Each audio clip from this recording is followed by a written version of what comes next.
In this video, we're going to start looking at the process of rigging a character for animation.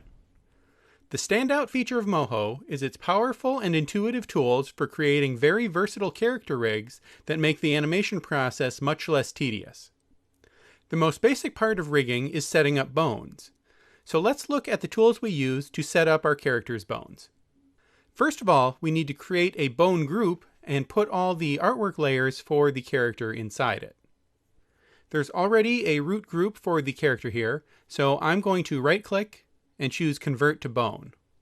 Then, with the bone group layer selected, we get access to this palette of bone tools for building the skeleton for our character. Let's try these out by rigging this character. The exact way you use bones will depend on your character's design. But for this video, we're just focusing on learning how the bone tools themselves work. First, we need the Add Bone tool. With this, you just click and drag to draw out a bone.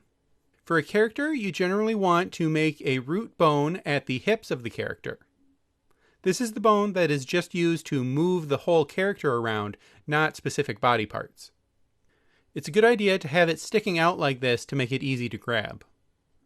Now notice that up on the toolbar, you can give your bones a name as you go to help you select them later. Your character will probably end up having a lot of bones, so this is a good idea. Now let's keep going, making the bones for the legs, putting the joints wherever we want the character to be able to bend. If you have a shape that you want to bend, be aware of where your control points are on the artwork layers. You're going to want a control point directly on either side of the joint. If you draw a bone wrong, you can use this tool here, the Transform Bone tool, to adjust it. Now here on frame 0, this will define the default position and size of the bone, but later, when you're out on the timeline animating, this Transform tool will stretch and rotate the bones and the artwork bound to them. Now before we move on to the other leg, I'm going to make sure each of these bones has a name. So I'm going to use the Select Bone tool to select each of them and then fill in its name. When you want to continue drawing bones, you want to make sure it's connected to the right parent bone, so you want to select its parent first. You can use the Select Bone tool, or if you're already using another tool, you can just hold the Alt key to temporarily get the Select tool.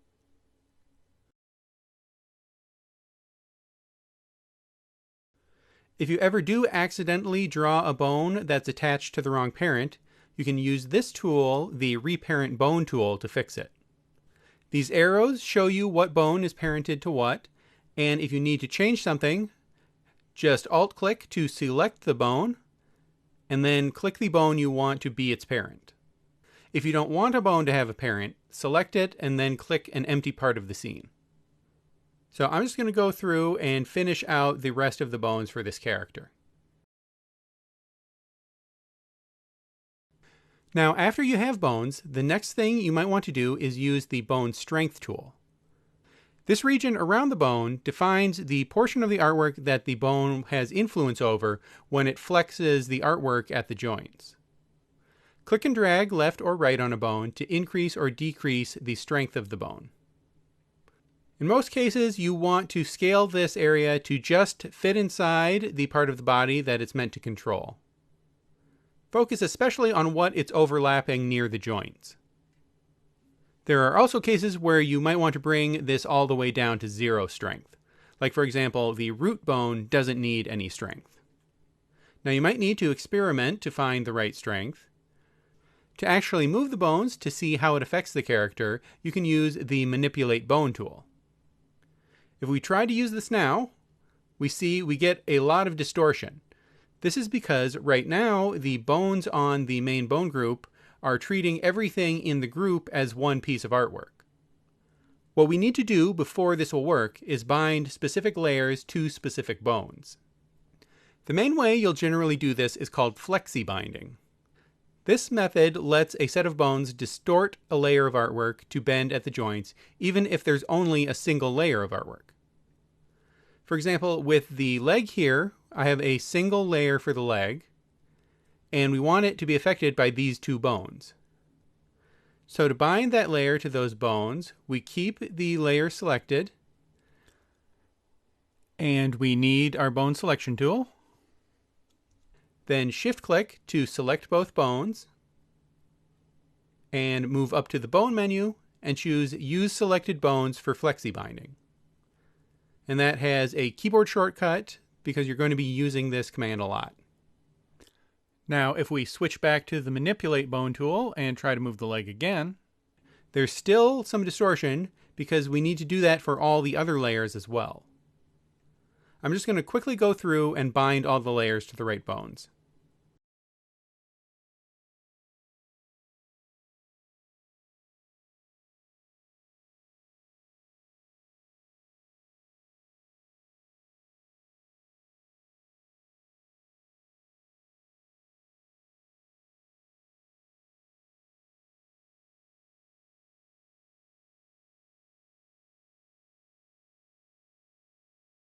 Oops, I made a mistake here binding the neck. I accidentally had the hand bone still selected.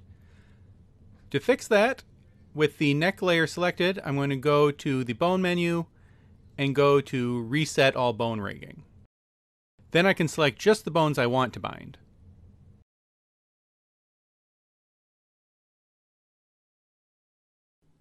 And now if we try the leg again, just the leg bends along with the bones. But you can see there's some distortion around the bend that might not look how you want. You can try to correct this by adding additional points to the layer at or around the bend, or adjusting the bone strength.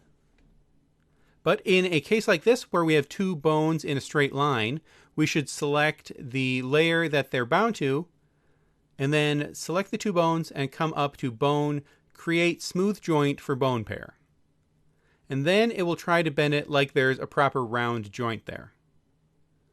That's a lot closer to what we want. Now, to really get bends like this to work correctly, you'll want to set up a smart bone, which we'll look at in one of the next videos. Then the next type of binding is layer binding. This is actually the most simple. Layer binding is good for cases where you don't want or need the artwork to be distorted by the bone and just move and rotate along with the bone. For example, in the case of the head group here, flexi binding doesn't really look right. We've got a bunch of individual pieces of artwork inside this group, all of which, including the head itself, don't need to change shape, they just need to move along with the bone for the head and the neck chain. Any animation we do within the face should be independent of the motion of the head bone. So let's just layer bind the head group by selecting the group, and then over here in the Tools palette, this is the Bind Layer tool. Then we just need to click on the right bone. Now if we move that bone, the head just moves along with it.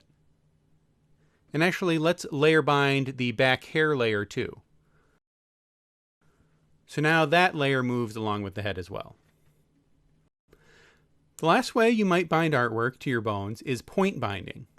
This lets you bind individual points of a shape to different bones. So you could select exactly the bones you want to be affected by one bone versus another. Let's look at an example where you might do that. So look here at the neck layer. Right now it's flexi bound to the chest and neck bones. You can see those are highlighted in green. If I move it, it gets out of alignment up at the top. That's because of how the bone strength is working. If I clear its binding, and then bind it just to the neck bone, now the bottom of the neck rotates along with the bone. So let's use point binding to attach just the bottom points of the neck to the chest bone. So with the neck layer selected, I use the Bind Points tool here. Then I hold Alt to select the bone I want to bind to, make a selection of points, and then up top, click the Bind Points button. Then these points get color-coded blue to match the bone they're bound to.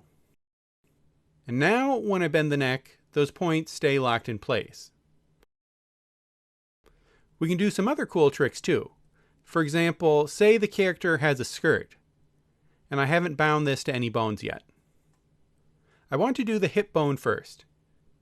Now I can select the points that I want to move along with the character's hips, and then click Bind Points. Now you can see by the color coding that these points are bound to this bone, Now for the bottom of the skirt, I want that to move along with the legs. So I'll select the first thigh bone, then select the points and bind points. Then I'll do the same for the other leg. And now when I move the character's legs, the skirt stretches to match, like how a real skirt would. You may always still need to adjust the skirt by hand when actually animating, but this puts you in a really good starting position. So those are the basics of creating bones and the 3 different binding types: flexi binding, layer binding, and point binding. But there are some more advanced ways you can customize your bones in the Bone Constraints menu up here. We'll look at these in the next video. I'll see you there.